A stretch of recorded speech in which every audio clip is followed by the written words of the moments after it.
Most welcome के साथ मैं इस क्वेश्चन की चर्चा करूंगा। कॉन्सेप्ट ये रहेगा हमारा। कॉन्सेप्ट क्या है कि हम जब भी किसी एन और नंबर्स को ऐड करते हैं रेगुलर फॉर्म में तो होल स्क्वायर देता है।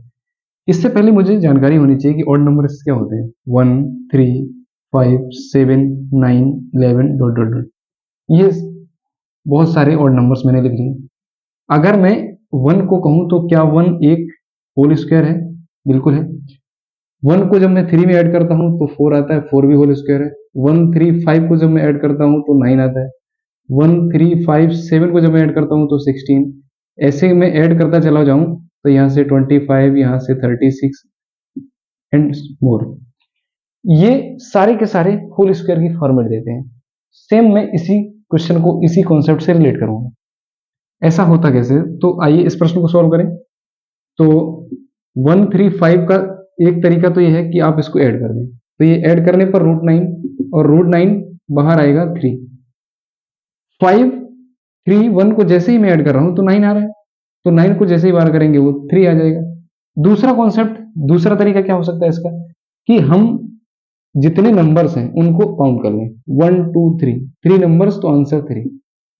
एक दूसरा प्रश्न उठा के देखते हैं, रेगुलर फॉर्मेट से लेते हैं शुरुआत से। 1 3 5 7 9, इसको ऐड करते हैं तो 1 3 4 5 9 9 7 16 69 25। √25 ये बाहर आएगा तो 5 में बाहर आ जाएगा। मैंने आपसे बताया कि पहला तरीका तो ये है कि आप इसको सम करें और रूट बाहर कर आ जाएगा, या तो फिर नंबर्स काउंट कर लें 1 2 3 तो आंसर वही। इसको 1 जैसे मैंने किया तो ये सम करके 5 आया, यहां से नंबर्स काउंट कर लो 1 2 3 4 5 तो आंसर ये भी।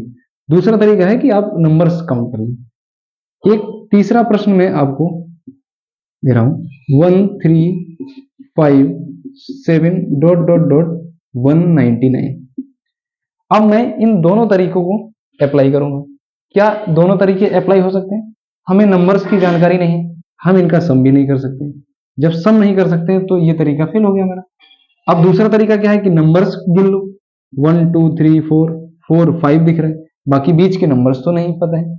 तो मैं इस प्रश्न से इस प्रश्न को रिलेट कर रहा हूं, तो जैसे रिलेट कर रहा हूं तो ये सारा का सारा हमारा जो मेथड है वो यहाँ पे फेल हो जा रहा है। इसके लिए एक शॉर्ट मेथड है, तीसरा मेथड।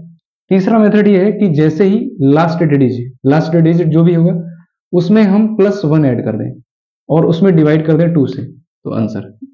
क्यों? क्योंकि जब भी हम ऑड नंबर्स के लिए नंबर्स की जानकारी मेरे को चाहिए, अंतिम अंक में एक जोड़ दें और 2 से भाग दे दें तो हमें नंबर्स पता चल जाएंगे कितने नंबर्स हैं। इसी तरीके से इसमें करेंगे। 199 में हम एक ऐड करें तो 200 और डिवाइड कर दें 2 से तो नंबर्स आ जाएंगे 100।